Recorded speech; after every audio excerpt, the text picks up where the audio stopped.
Hey, Fanboy Nation. This is your pal Daffy Duck, and you're watching. We're watching Fanboy. Fanboy, Fanboy, etc. Fanboy Nation. Dot, I assume Tom. This afternoon, I have the pleasure of speaking with a fellow Assyrian. She's from Detroit, so she's a little bit of a stereotype because that's where everybody ended up migrating at one point in time, but I'm teasing her for it. Writer, songwriter, musician, Tamara Mechael, or Tamara Mechael, whichever you prefer in the English pronunciation. How are you today? Good. How about you? I just like Tamara Mechael. I say Tamara Mechael. That's what, yeah. Okay. But I mean, I like the way you say it with the accent. Well, for our people, we got to do it our way, and then for everybody else, we got to anglicize it. So we got to keep it a little for everybody. Mm-hmm. I think we ended up in Detroit because of the auto industry, right?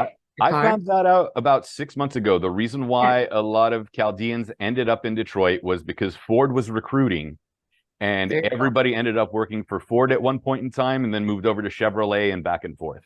And then once that was done, your family was there, so they just went there.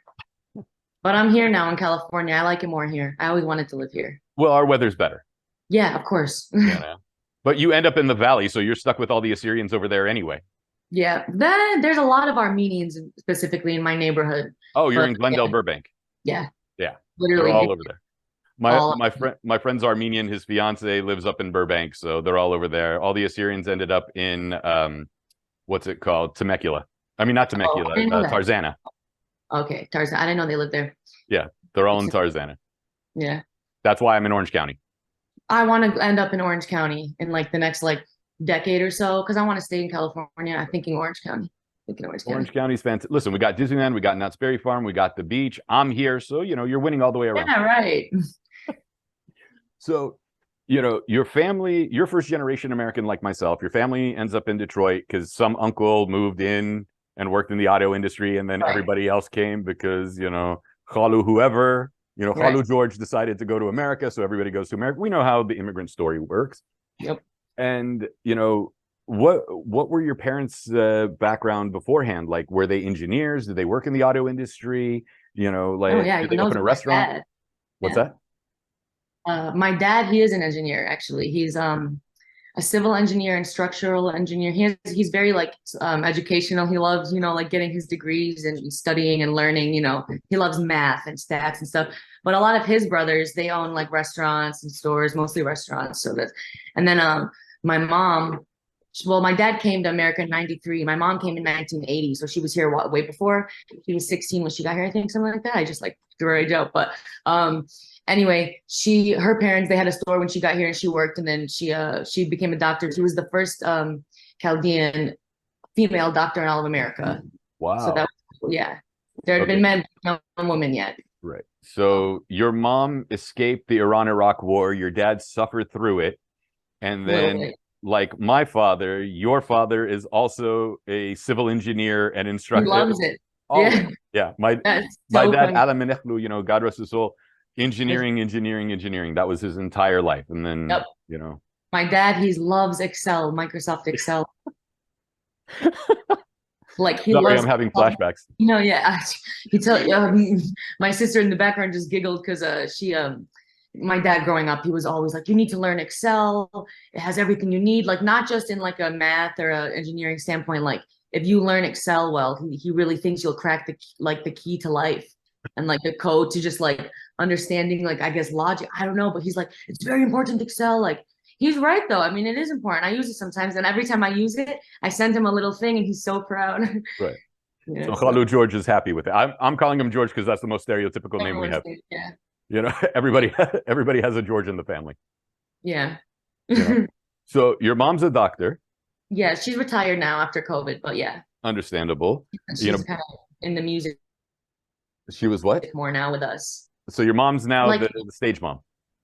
Yeah, she was always momager for 10 years. She kind of put us into it, but I would say the past couple years, she's been coming out here a lot, and she really stepped, especially during COVID, everybody was home. She really stepped into a role of getting the record label that we established 10 years ago, or she established, like our family production company, kind of building on that the past couple of years. She signed a couple of producers and songwriters to her roster.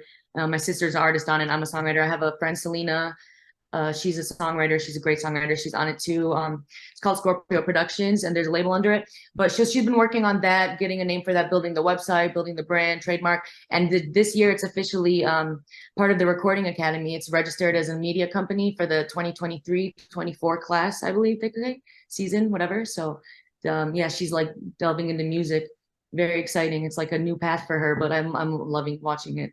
That's fantastic. And so for people that don't know any Middle Eastern people, you have to at least get a master's degree or a doctorate before you can follow your passion. So like Dr. Mechael over here, who's now following her passion into music, she had to become a doctor first in order to do it. That's how Middle Eastern immigrants I wouldn't even, yeah, that is really how the immigrants do it. But I feel like through her passion is more like medicine and doctor, like healing people. She's a healer. I think she doesn't like necessarily like to make music, but she loves it, and she loves classical and art and like museums and stuff.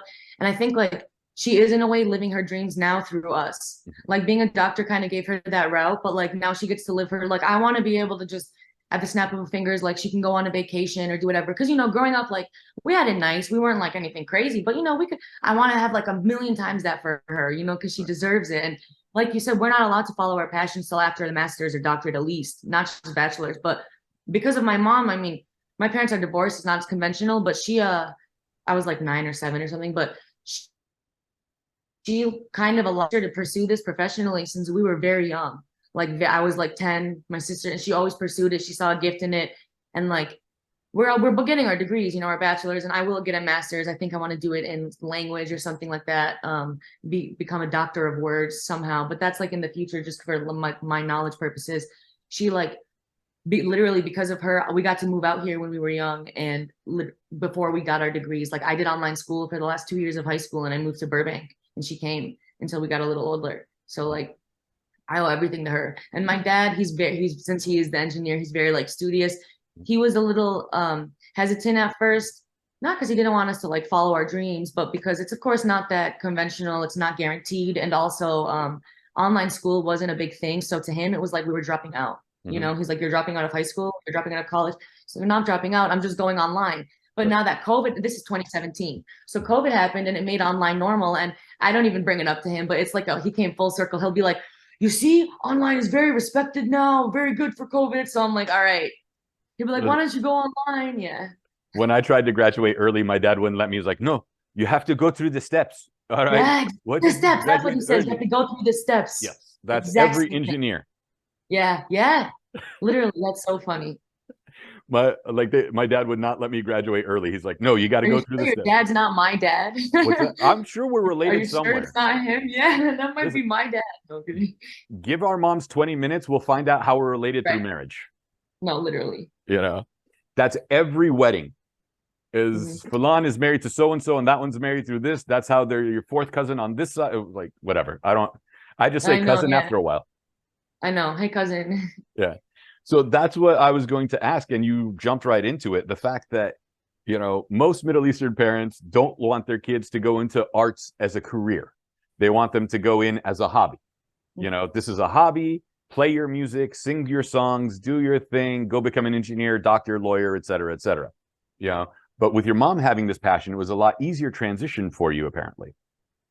Yeah, I think she just, I don't even want to sound like cliche, but she just loves us so much that when she saw, I mean, she's very close with God, and like my whole family is, we're very Catholic. We're Chaldean, you know how it is, but she like, I for sure knew since I was little what I was supposed to do with my life and where I was going to go. And I've never doubted it. I don't even think I've had like I'm like, there's struggles. There's a lot, of course, you know, but God's always provided a way. And my mom, I think she knew that from when she saw it in us. And she said, she doesn't sing. My dad doesn't sing. He does write Arabic poetry, but that's something else. Like, why would Farrah was singing my sister before she could speak, like singing opera vocals from Sleeping Beauty. And I taught myself how to read. And I'm not sure. I think I might have taught myself. I think right, because I was in that school by 3 and I was writing those little books. But around age 3, I started reading and writing little children's books, like simple words, and like writing stories. And we just did that forever. And Farrah loved singing and I loved writing. And like we would both be in the choir in the opera house. And she put us into like churches. And then my sister started singing gospel. And I started singing like, you know how it is. And then from there, we ended up like professionally doing it. Someone mentioned it to her, like, you should take your daughter to the studio to record. So they went to the studio. I wasn't there. And then the engineer, Greg, he's great. He was like, why don't you start making your own music? Like, you have to make your own music, to my sister, because she said this is what she wants to do with her life. And my mom was like there supporting it.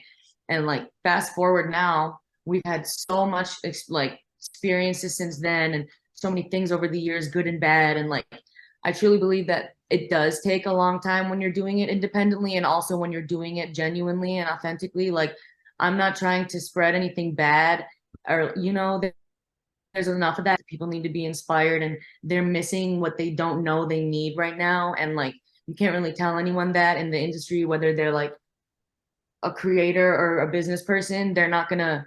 But like, it is true. It was controversial for Madonna in like, I don't know, 1985 to burn a cross and dress up as like the devil. And I'm a fan of Madonna, but it's not controversial right now at all to do any of that. Everybody, it's a dime a dozen. You have independent artists making videos like in churches naked, like with crosses upside down, and like you have famous stars dressing as the devil. And like, by all means, whatever. Well, not anything, but like that one, like that's not the great of inspiration if we're just gonna have like one thing. But it's overdone. It's not controversial. It's not chaos. Like, you know, like Britney was controversy, and like Madonna, and even like Kim Kardashian had a little bit of controversy with like, I guess the controversy. I don't know. I don't even go. Well, her mother was her madam. I'm gonna say it. I don't care if anybody gets mad I at don't me. even know. I'm just saying controversy on like just the whole family image was kind of about like being perfect, and like, you know, like being done up and stuff, and like nothing against that, but that in its own was a little controversial, because up until then it wasn't celebrated or that normal, like to get work done or whatever. It kind of set a new thing. Like, everybody was doing it from a young age. It became like, but that in its own was a little bit of controversy, because it takes really like controversy to really sweep the world, just Right. in its own way. And like, I think people nowadays, I think it's controversial enough to say what I'm saying, spread a good message and Jesus is real. Like, that's controversial enough nowadays. Yeah. Well, because the devil took over.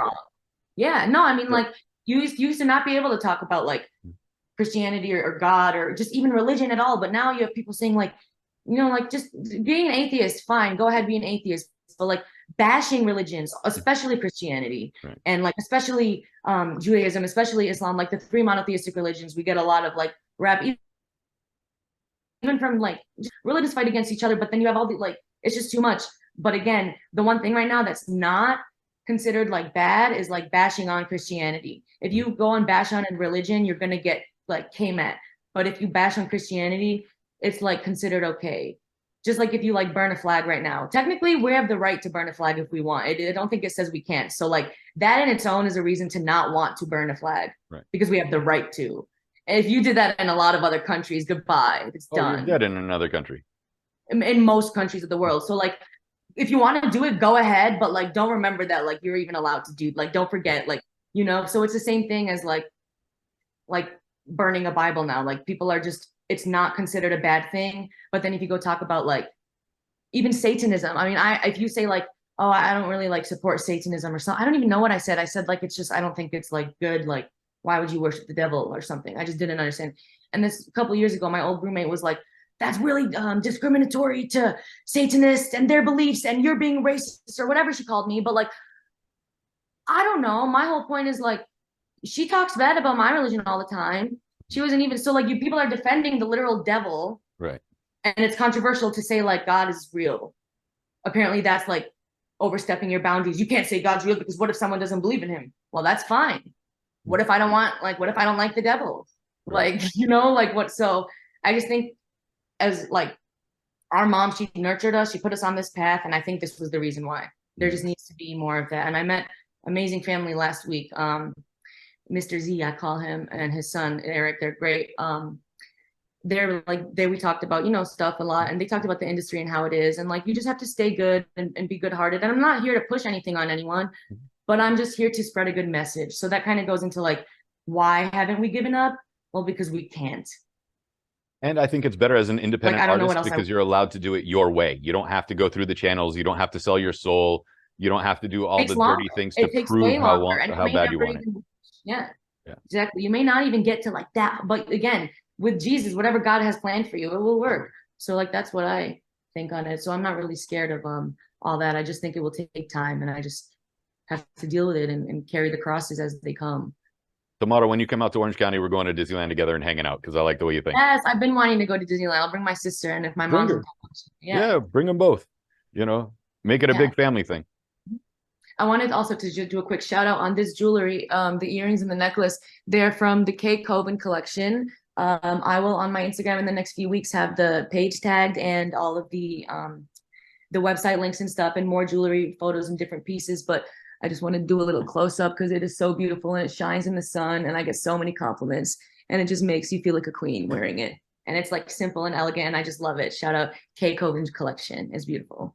I love it. Congratulations with the plug and everything else. I don't mind the plug away. You know, the way I found you was actually on Instagram because you were working with the Shlama Foundation. Shlama in Aramaic means peace. And I was like, here's somebody I got to talk to. Right. You I'm know? not like, working with them, but you I were, support them. Yeah. right. You know. So, yeah. Okay, so you're supporting them at least. So I was like, oh, at least I know, you know, her causes, you know, probably a distant cousin at some point. So we're going to have to talk to her and talk about her writing and everything else. More Yeah. And interviews that come from, you know. Yeah. And so your sister is the singer, but you're the songwriter. Yes, and we both do a little bit of both, but I don't want to like I don't make my own music per se, and I prefer to just write. Like I wouldn't like I couldn't see the rest of my life being like going on tour every couple years or year and like nights, and I know that's what she wants. That's what I could see her doing that and like nonstop and just perfect night and like not getting tired of it and wanting to do it for the rest of her life. I literally think that's what she's gonna do because I don't think that there's anything else that God wants her to do or that she even can do. And same with me though, when it comes to writing though, I couldn't do that. Tours are cool. I like performing sometimes, but like even we just did a performance on 9/11 at the Mint in LA, and I went up for 2 songs, and even that's like, I may not. She has another performance Wednesday, the 20th at Break Room 86 in LA, and I may not even go up for this one. You know, I don't know yet. We'll see. But if people get confused, and you know, you want to keep the focus, and it's just not my thing. You know, but it's back cool. her up on occasion. Yes, we went on tour, 16 City one, so I went out for like 1 song on that, and like that was cool because there was a choreographer and dancers, so I kind of got to go and like experience it, and I would probably do it again, but no, it's not like the rest of my life thing. Probably like once or twice thing, and honestly, the main reason for me is like to see the world and travel. That's really what I would get out of it. For her, it's probably like literally performing for people and being on stage, but like for me, that wouldn't be my highlight. My highlight would be like just seeing different walks of life. Right. You know, and you want to go experience it because it's hard with a tour. Because I've talked to several musicians that have done those world tours, and I was like, "What was Paris like?" I don't know. I was there for 48 hours, got on stage, took a nap, got back on stage, left. Exactly. That's the thing. Like when we even the 16 city tour, I wasn't even dancing the full time. But I mean, if I'm in the set, I'm gonna have to do the makeup and hair and get the outfit on, and like but you're stopping in cities a couple days apart. You don't have like a week between. You're pretty much like the whole day is the day of the show. You're kind of like it's out because you have to wake up and get ready because you have to go to sound check, and then you wait for your set, and then you go on your set, and then after that you eat if you want, or you sleep, or you go straight to like travel depending on when your next show is. So like, and then if you do have extra time, maybe you probably, I mean, I don't know, I would sleep. I love my sleep. I really do. I don't think I could physically like not after all that. I would like people like take drugs and stuff. I see why, because that's why I'm like, I'll just take a nap, but I need my sleep. This stuff is tiring. It really is. And that's why I say I'm the songwriter. I'm not the artist going on tour. And like, even if like I go on and I say like, Farrah, I can't go on today. I really don't want to. I wouldn't do that because that's like unprofessional, but I could. 1, because it's my sister, and 2, because like I'm not the artist. So like, you know, no one's really looking for me. So it works out for me. Right. So while your sister's protecting your voice, you're in the back just puffing on the hookah, relaxing a little bit. I don't even like hookah. I think it's because when I was growing up, they all were smoking it, like the boys, you know, then the men in the family. Shit, like little boys, teenagers. No, not really. But you know, and like no girls ever went near it. Even if it was like next to you, you still just didn't hit it, at least in my family. Some families are more Americanized, but I'm not sure about my mom. I don't think my mom side, no, the women didn't really do it. Maybe some did, but not in front of me. But like yeah, I never had a want like a feel to do it because they were all just doing it. Well, on top of all of this, I tease because, you know, that's our culture. No, But, I know. you know, That's why I explained it, because most people, they do like hookah. A lot of my girlfriends, you know, there's this one really nice restaurant in downtown Burbank. I love it. They always like everyone there has hookahs in their little lounge, and they're always, do you want a hookah? I'm like, no, can I have a Pepsi though? Yeah. Yeah. You're a published songwriter, and now you're also a published poet, and you're working on your novel, or your novel's completed, that's going to be coming out soon. Yes. Tell us the difference between songwriting and poetry writing, the differences of it for you, and then the crossover between the two. Oh, that is a great question.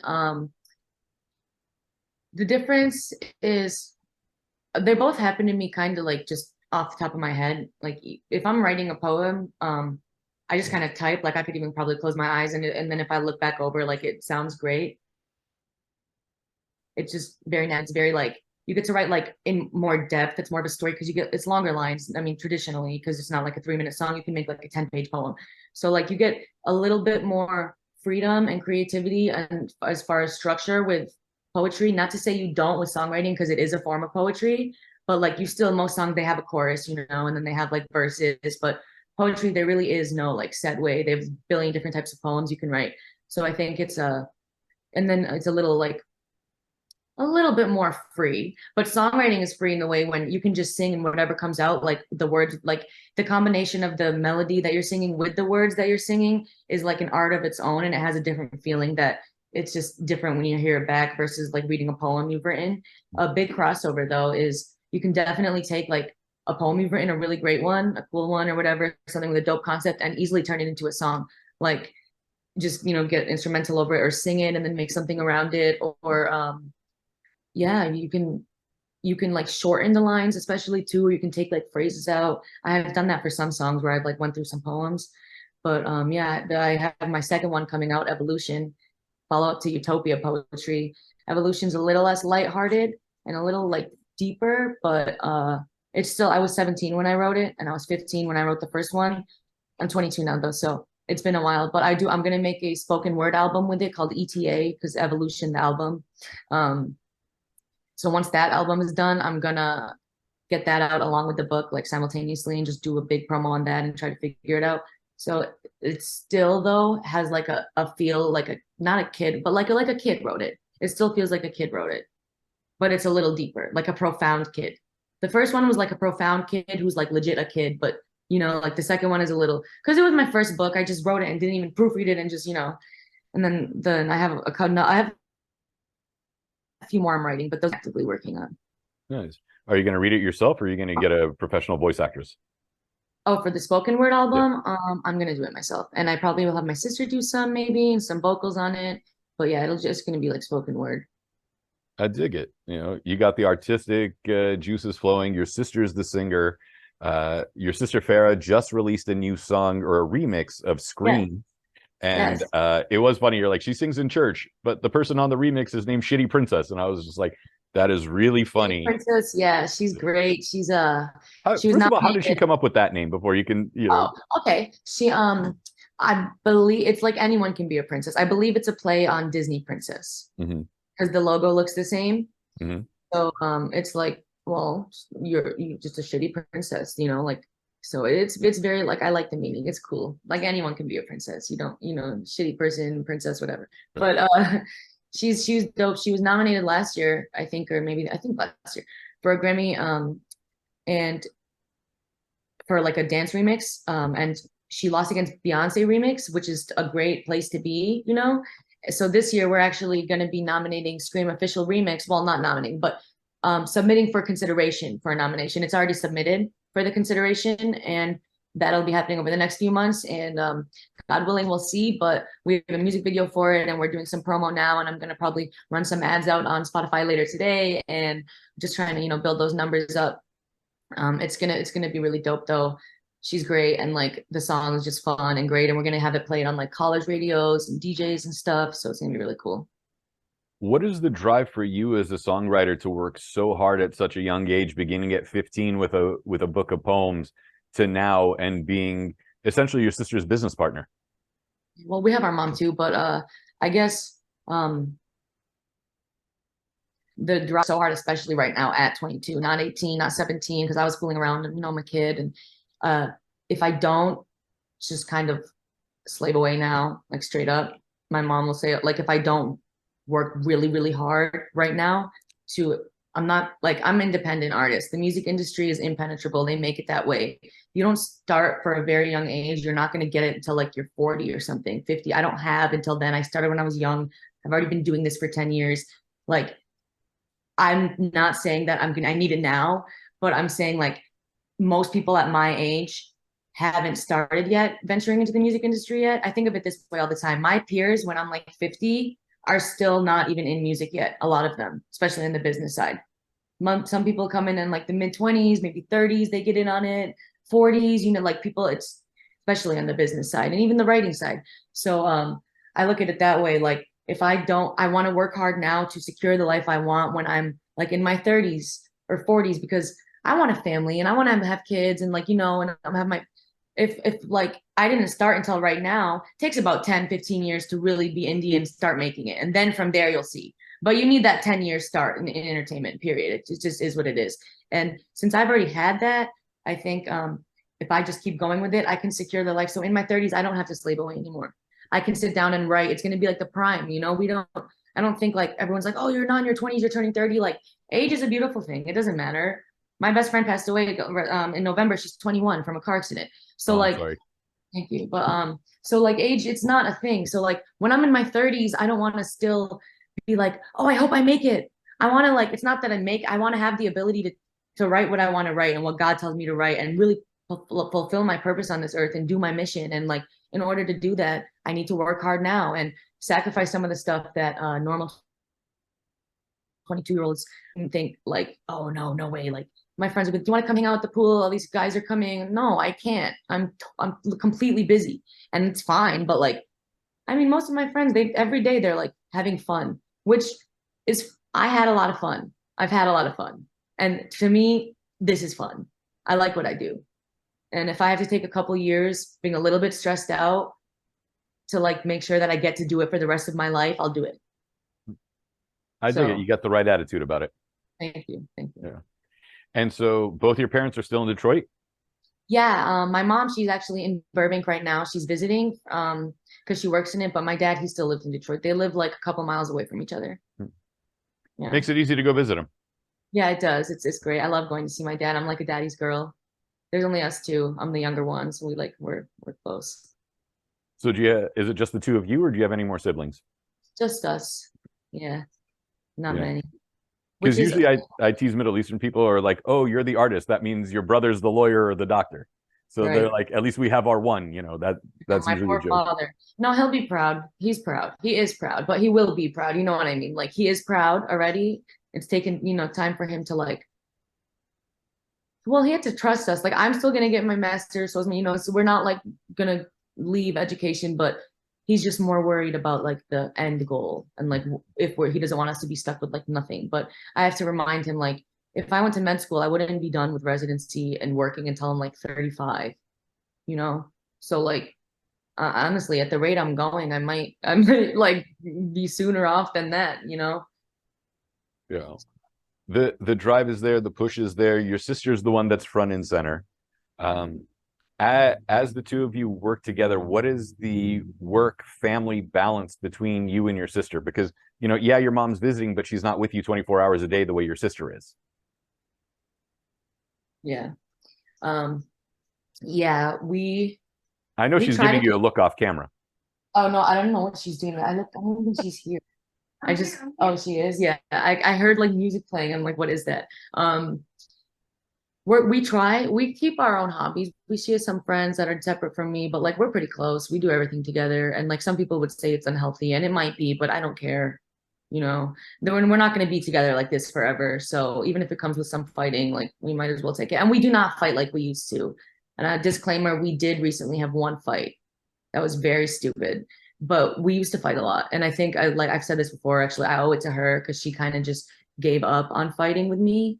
I guess as the older sister, maybe that's just what they do. But like, I just don't think she cares enough to fight with me anymore over like stupid things that I still may get annoyed at. So like, I appreciate that, but I'm working on it too. But it's just stupid bickering. It's not anything crazy. But we do not fight like we used to at all. We like love each other now. We hang out every day. We like do fun stuff. We're like each other's riders. Yeah. And then one day, like, we're not going to be together. It's going to be sad. Except for we will, because we planned when we were younger with our old neighbor, but it's probably going to be us too, to have like like our houses next to each other, like mansions or something, connected by glass domes, like just glass domes, like walkways that made your out of dad's glass. going to design for you. Oh yeah, yeah. Yeah. Yeah, I mean, honestly, if in California is gonna crack with the earthquake, I can't do it here. Right. Plexiglass. Yeah, literally. Yeah. It sounds like you're having a great time with all of this. And then the remix of Scream had come out. Is this a song that you had written? Yeah, I wrote this one. The original song actually came out in 2017, but the remix was done this year and released just today, actually. So I'm very excited about that. I'm gonna be posting a lot about that, working on the video and stuff. Yeah, but it's just there's a lot going on. The remix. I have my Christmas animated short film I'm working on that I'm not going to give too many details away yet, but that should be done in the next few months. And it's a very cute story. It's an animation, kind of like like the elf dentist and stuff, like the old ones, Rudolph, like kind of bringing back that feel. And we're making the music for it, my sister and I. Nice. And I wrote the script, and I'm working with some animators, but that's been like my passion project. I haven't spent a dime on it, and it actually looks very great. And I didn't think it was going to be anything serious, but it's coming together well. So I think we might do something with it. Well, if you need a voice or a narrator, let me know. Oh, you wish you told me that a couple months ago. I didn't know you a couple of months ago. I know, right? Next time. All right, next one. The sequel. Yes. Yeah. My sister just said you have a nice narrator voice. Thank you. I also do stadium announcing for college and minor league sports. And wow. Yeah, and I was the voice of Jesus in Aramaic for the Bible Project. Oh, okay. Yeah, that's my son. I have to do that Mango app. Mm-hmm. I just found it today. Wow, maybe you could be the narrator. I'll text you. Yeah, we'll figure it out. Yeah. But no, it sounds like you're doing great. I'm happy for you. I'm happy for your sister. I do have to ask, as a songwriter, because you put pen to paper, you write the song, you hear the melody in your head, right? Mm-hmm. Or the melody in your head, excuse me. Yeah. And then you put it to paper, and then someone will either play it on the piano or the guitar or whatever for you. What is it like from that initial process of hearing the melody in your head as you're writing the lyrics to the final song, and then in this case with Scream, the remix? And how is the remix different from the original song in your head? The remix for Scream at first is it's more dance pop versus the original it's still pop, but it's like more cinematic. It has like some cool effects and like tribal sounds in it and like Eastern vibe. But the remix is very like club, EDM, dance, pop, and but it has the same feel because the vocals are the same and the same backgrounds. For that one, I think we started making the beat first, and then we went in and did verses and bridges and hook. But my favorite, I do love to write, my favorite way probably is to, but I have a problem with this with people, is to like write the song and then sing it, lay it down, have my sister sing something, and then have them build a beat around it. And I wish that I could compose like beats, and we grew up playing piano, we're trained. So I probably could learn. There's some kids doing it in their basement, but there's so much going on. I don't have time to learn to be a producer right now. I will eventually, but it's hard that I always have a picture of what I want when I write the song, like for the sound, for the instrumental, or like a vision, I can hear it, but I don't hear anything particular, but I know what it is. So I can't really explain it because I'm not a producer. I can't really explain what I want. I can only be like, yeah, it has this kind of vibe, but like, I don't know. I've only met one person where I like could translate it, and they would translate it back to me like the way that I heard it.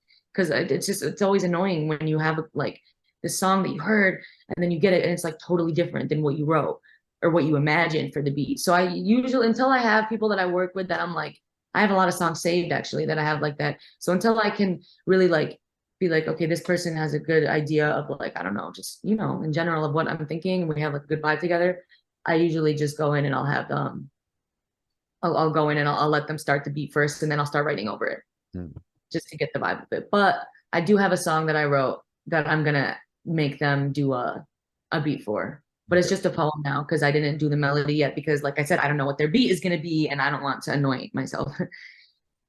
When you do write without the beat, like when you write poetry, do you have your own melody that goes along with it in your head? Like I had a friend, we went to high school together, Armenian guy, incredible guitarist. He went Berkeley Conservatory on the East Coast and everything. I haven't talked to Ryan in years, but God bless him. And he thinks in music, like everything. He'll hear the water drop. He'll hear the garbage truck roll by. He'll hear the trash can fall, and all he hears is music. Like, what about you? Are you like that as well? Yeah, I'd say my sister's more like that as far as the sounds, like droplets and stuff. For me, I'm like music, but no, I'm words. I'm like completely word. I see every word. I like hear things that are said. Like I'm just words. Like the way things are. Like my brain is always like a thesaurus, like a rhyme book or like a pig. It's just I love words and reading. And but yeah, when I write, like it depends if what I'm writing. A lot of the time there'll be melody. Sometimes if I'm just writing poetry, I won't really do a melody with it. Sometimes I'll sing as I'm typing, but I'm not really planning it for a song. Other times, usually if I'm writing a song, I mean, I don't just take lyrics and then like just words and then put a melody around them. A lot of the time I had to do it at the same time, or I'll add lyrics to a melody that was made by like my sister or me. So yeah, I like to just like do it like that. Yeah, it's interesting because everyone has a different process. So I'm always curious about the artist That's process. the thing though, even working with people, like I haven't worked with that many people on, I mean, I have on like my sister's music, but I'm talking about like for other artists. Like I've worked with other artists just to write for them, but I've only had a couple of times like so far where I've written with a bunch of people for other people. So it's like they're not even there, the person you're writing for, and it's not just me. And everybody has such a different style. And I'm glad I've already been of doing things, and I'm glad I've already been in this for like 10 years and had the experience, because most 22-year-old kid, because I am pretty much a kid compared to everyone I'm working with, would like, no, let me do it my way, let me do this. But like my sister and I, we've been through that. We know what it takes and what it is, and sometimes we know when to talk and when not to, and like it is just what it is. It is how you have to do it. We are young, and if you want to break into an industry, you have to do what it takes. And that doesn't mean walking in and saying, yo, I'm doing this myself my way, let's go, when you have like 8 people in here who are like award winners, and like maybe they're not, maybe they're just 40-year-old men. They don't want to hear from you. They don't. Not all of them. And maybe they think they do, but subconsciously. And I'm not a feminist like that. I'm for feminism, but I'm not like free the nipple. I think we shouldn't free the nipple. I think we should free the women who can't drive in the Middle East and who are like getting murdered. Freeing the nipple is like, okay, I get the point, but let's focus on something else too. Or like free the freaking homeless women in America. I don't know, like not even just the Middle East, but like free the oppressed women here, like not free the women in domestic abuse, like not the nipple. The nipple, I mean, sure, I get it, but like there's levels, and it's just not that important. And like I don't even know where I'm going with this, but you know, that's my whole stance on it. You mentioned the women in the Middle East. I'll make light of it real quick. So when Saudi Arabia announced that they were going to allow women to finally drive, and then you find out either her father or her husband has to sign off on it, right, the very first thing that went through my mind was like, oh my God, traffic is going to be so bad when you double the population on the freeway. No, literally, because isn't it like already busy there? Yeah, but like now if they're going to be allowed to drive, women are half the population. But that's the thing though, like back to the point, this is what I meant, I forgot, sorry. Subconsciously, a lot of men, especially when you're young, and not even to be like that, but like if you look good or something, they like, first of all, the first impression is like, oh, this is a pretty girl. They don't care if you can or can't write or can't sing. They're gonna try to work with you because you're pretty. And I think that, and that's like, that won't get you anywhere. They're not gonna try to sleep with you. That's just, you know, I believe in you. From what? Mm-hmm. How do you know? You know, because I'm pretty. So it's like, if I was ugly, would you say this? Anyway, subconsciously though, like when you're in a session with people, and just for even from the past like 5 years ago, 6 years ago, Farrah, like, you know, those sessions in Van Nuys and stuff, people will literally like tell you, like, especially when I was like 12, 13, it's like, sit down, don't write, learn from the experts, be a mentor, or whatever they say, mentee, I don't know. So I had my fair share of sitting in with producers who have written for like Justin Bieber and Michael Jackson and God knows who, and my mom and my dad and, you know, God himself. And like, I've learned from them, and I've watched and I've observed, and that was like a good like 8-9 years of that. So just to go back in to say like, damn, now I'm gonna have to learn again. You can't just be. I've seen guys younger than me walk in and just get a lot of respect that I don't get. Mm-hmm. And again, I'm not the biggest feminist in the whole like Western version of it, but subconsciously, whether they know it or not, men don't necessarily want to hear. Many of them don't want to hear they don't want the women to have almost like a better idea than they do, and And it's not even like that. It's just, and having any idea at all, if it's good and they haven't made theirs yet, you're bruising an ego, probably. And I've learned that the hard way. So that's why, like, I may not be as vocal in certain situations because I don't need any of that right now. I just need to be there.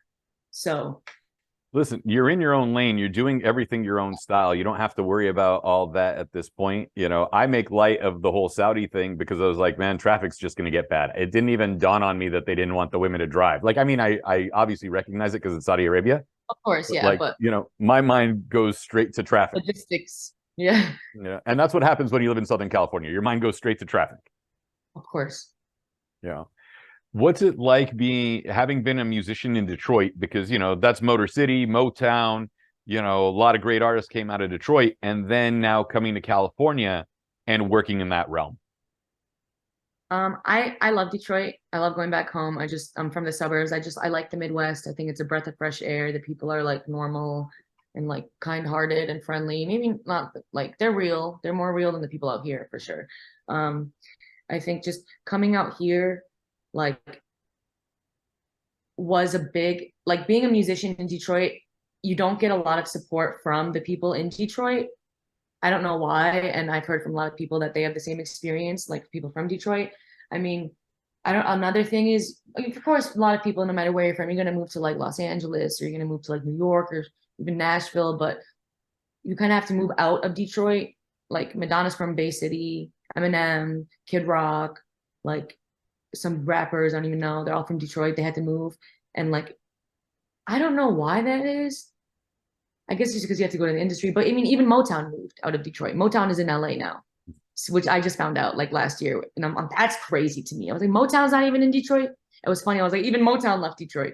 You know, like, it's just, to make it, you kind of have to, I don't know, everything's here. And like, the people there, they might support you once you really, really make it. But I don't know. There's a lot of haters. Like our family, because back to the Middle Eastern thing, they do not like us being, they call us singers, dancers, whatever, dancing around on stage for men to look at. Like, that's how they view it. They never did. We were, once we started doing it seriously, and I was like 15, we've been bridesmaids a couple times. And my one cousin was getting married, and she had us being bridesmaids. And it's so funny. My one cousin will always, no way she did that. Oh my God. Like her jaw drops every time we bring it up. And every time I see her, she's like, I still can't believe she did that. So anyway, she just called it. It's nothing serious to me. I don't even like being a bridesmaid. She she was like, I don't need extra you guys as bridesmaids. She like uninvited us from being bridesmaid. And to me, that means nothing. But in our culture, and to me, thank God, culture is a very big thing. So like, apparently it was like, and I didn't really get the depth of it. I was like, okay, she doesn't need any more bridesmaids. Cool. Like, thank God, I don't want to fly out for that. Like, I don't have time. I hate being a bridesmaid. It's the worst thing ever. And then men go up to your dad, asking about your last name and how old you, weird stuff, you know, it's not even like, why? Anyway, so my mom, the old way of people getting married was looking at somebody in the wedding and go, who's she? Right. And they'll be so old. And I was like 14, 15 too. And my dad would be like, get out of it. Because I'm like 14. They don't care. They're from the old country. They're like, okay, perfect timing. Get ready in 3 years. Yeah, like, it's like, okay. But so she uninvited us from that. And that's just because we came out here, we moved here to pursue music, and we don't really talk to any of our cousins or family members and friends from school. I don't know if I would say they supported me, like, because they wanted to. Some did. I've had some great writers. A lot of them have supported me because I like force them to, and I put it in their face, and I yell at them, and I send them stuff, and I've done I'm a good person. I'm not to like toot my own horn, but like, I mean, if I ask someone to just like, hey, can you post this link or like download this song, they might do it. And you know, there's a lot of people who might do that from back home. I'm not necessarily saying they would do it if I didn't ask, which is, I mean, most people wouldn't anyway when I do, but I'm often I'll like reach out to just everybody. But I have one friend, and she was one of my best friends growing up, and we're still pretty close, and we see each other every once in a while. I'm close to their family, and like, I've already said this in the interview. One time her mom was like telling me like, when are you going to give it up? Like, and just do something real. And I was in 7th grade, and looking back, how is a grown woman telling a 14-year-old to give it up and do something real? You should have, if anything, just been looking at me like it was a joke and a hobby, and been like, oh, that's cute, she's singing, you know, like, because I'm traveling and doing music, and my sister's doing shows. She's like, when are you going to give it up? You said that to a 14-year-old? Anyway, so she'll like, it's called jealousy.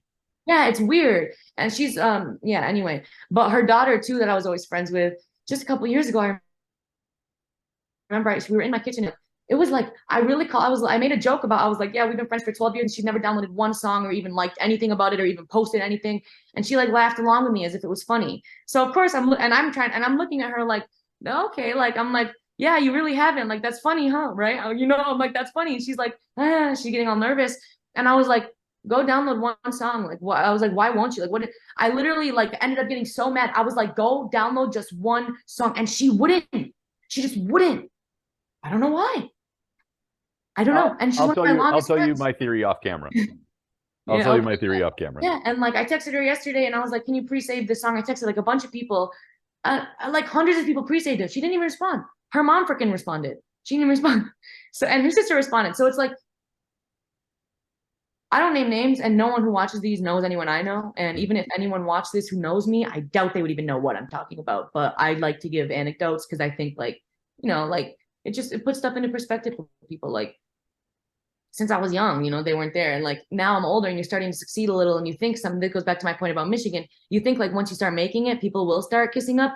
But some people, they literally still won't because they can't. Some people will just get more angry and like they seethe inwardly while you're like, so instead of like, so most people, like, I mean, people who are, it's not that they're smart, but jealousy, like you said, is a thing, or ego and just pride and things in people doesn't allow them, whether it's subconscious or not, to like support stuff or be happy for you because they just can't. But like, you'd think like you would want to hop on to something that's like, or be like, oh, great job, just so you know. But no, like, it's really strong feeling. Jealousy like really overpowers a lot of stuff. And like, I still love her. I don't know, Jesus said like, I'm not going to hate her because of that. Some people don't understand why I have some of the friends I have, because what am I going to do though? Have no friends? Nobody's perfect. I have a lot of faults. They may not be that I don't support one of their lives, but there are other things, and like they're equally as you can't compare sins, they're equally as bad. So I just think like I have one friend who's like, she's like insane, and I'm not going to take her around to like a business meeting and like, but I'm not going to just hate her. She never did anything.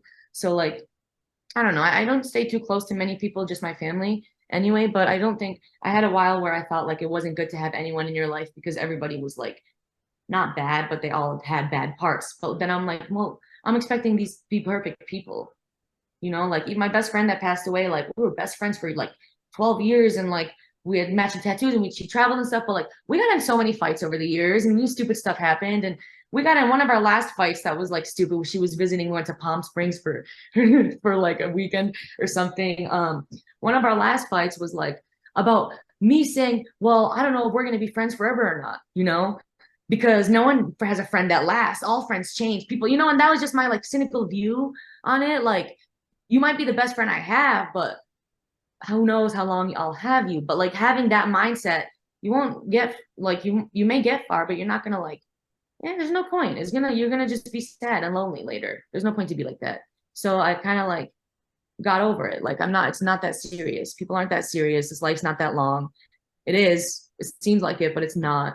And once it's over, you want to know that you did good things for people and you want to forgive everyone, because if you don't forgive people, it's just going to hurt you, especially yourself. You have to forgive yourself every day. Some people you can forgive and keep at an arm's distance too. Don't forget Of course, yeah, you don't have to keep everyone in your life. Some people I have trouble forgiving, like my uncle, my mom's brother. Yeah, I always talk about him in interviews, hoping one day he'll see it and call me. Yeah, I don't forget that man. But it's, that, like you said, that is what it is. You don't need everybody in your life. You don't need no one in your life. Right. But the beautiful thing is you have your sister and you have your mother and your father as well, that are supportive of this, because most parents aren't usually supportive of their kids' dreams. And you got lucky in the lottery of parents that are willing to support you. Yeah, you couldn't replace that. I'm so blessed. Like I wouldn't trade my parents for like all the money in the world or like anything. No, I wouldn't care. Never. When you talk to your dad and he finds out about this, have you actually, no, let me pivot on that. Since your dad writes Arabic poetry, all right, has he translated a poem for you that you've punched up in English? Or has your sister wanted to turn one of his poems into an Arabic song? He is so private, especially about stuff like that. He's never even shown us it. But now that you say that, he must write it sometimes. He can't just never write it. I'm gonna have to, and he has this big box. Maybe that's why he doesn't let us look into it, of like all his old memories and like photos of us and stuff. And like I'll look in there sometimes, and after a while he'll be like, okay, enough, and he'll close it. And he doesn't want me to look at it if he's like not there. Maybe that's what all those notebooks are. That probably could be it. Because why else would he just keep notebooks of Arabic writing? Like I never knew what it was. Probably it's his poetry. That would be great, you know? Or maybe not even translate it, maybe singing it in Arabic. Yeah. Oh, he's gonna be so annoyed at me. I'm gonna make him like a account on BMI to get his royalties from writing. Yeah. I don't know your dad's name. I'm just calling him Uncle George because everybody has a George in the family. His name Call George, don't get mad at me. What? I'm sorry, I missed what you said. His name is Dia. They call it Dean in America. They say Dean, but yeah, Dean. All right, don't get mad at me, huh? For giving your daughter ideas. I don't need an angry Chaldean coming after me. No, you're good. All right. You're good. He's I'm gonna shout him out because he's just so humble and he doesn't like people knowing about him. He doesn't like his face online. So of course I have to give you business now about him. So when it was, he's my dad, I love him. When it was I think I don't remember the year. Maybe 07, 09, something like that. He's an engineer, right? So he went to Iraq and worked with like the Bush administration. So this was before that. It was like 07 or 06 or something. He worked with the Bush administration, but like in the military side, to do the plan to bring fresh water back to the homes. Mm-hmm. And he did, and he made it. And he was there for a couple of years. He'd go for 9 months, come back for like a couple of weeks, go back. And then he ended up getting knighted by the British Embassy for that. So he's technically a knight. And when we go to the museum, and in the Detroit, they always have like right in their little hallway, there's knights, you know, in cases. And I always make him take a picture with the knights. And he's always like, he's annoyed, but I don't know, if I were him, I would like have like shining armor or like. So we got to call the Chaldean Museum in Detroit and have like your dad's British coat of arms in there now. Yeah, he does have one because I mean, my sister has a ship. I don't know. He's very simple man, loves a simple life and simple things, but he's very cool. He's done a lot of things. He doesn't care. Yeah. Your dad's very much an engineer. Yeah. He just does it to do it. Yeah. Doesn't care after that. All right. Well, that sounds fantastic. You know, Tamara, I do have to ask you before I let you go, because we've been on a while. I know you're very busy, especially with the release of the album or the remix of the single of Scream that your sister Farrah has now re-released. What's it like for you and the reaction that you get? Because writers are typically different than the performers in that you like hearing the fan response without getting the accolades versus the performer likes to get the accolades up front. You kind of like it on the back end. What's it like after this, you know, less than 24-hour release of the remix to hear the reaction of people that pre-downloaded and pre-ordered the album to go, wow, I really like this remix? It's actually great. There's one person, well, there's a few who have posted, but he like tweeted it, commented, posted on his Instagram, and posted on his story. And I think that's it. There was like 4 things. Yeah, that's 4.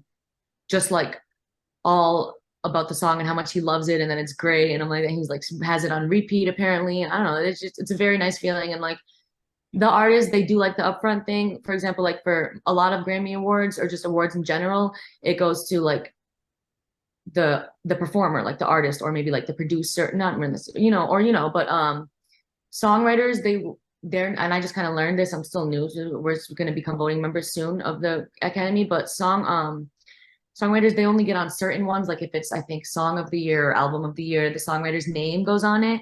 But like just because you wrote a song that's getting nominated doesn't mean you are getting nominated with the name. And I was like, that's kind of crazy. But then I thought about it, and no, you're right. I mean, artists like the accolades and we like the back end. Artists usually, and then my sister and I split everything 50-50 as far as the back end for writing, because we do write together, but it's just fair that way artists should.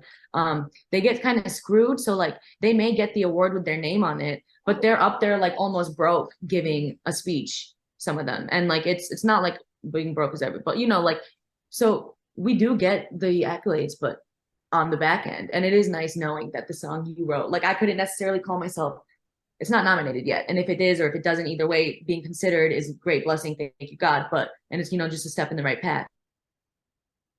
But because it is all politics too, and I know the DJ knows more about it, Sh-tty Princess, but it's just like you and like the artist gets screwed out of the royalties, and then it all goes to the songwriter, usually producers too. So it makes sense that the producer's name would go on it before a songwriter's would.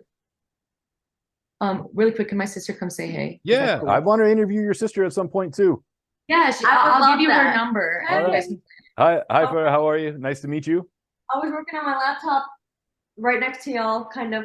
But great interview. You were awesome. God bless Thank you. We're going to set up an interview for ourselves as well.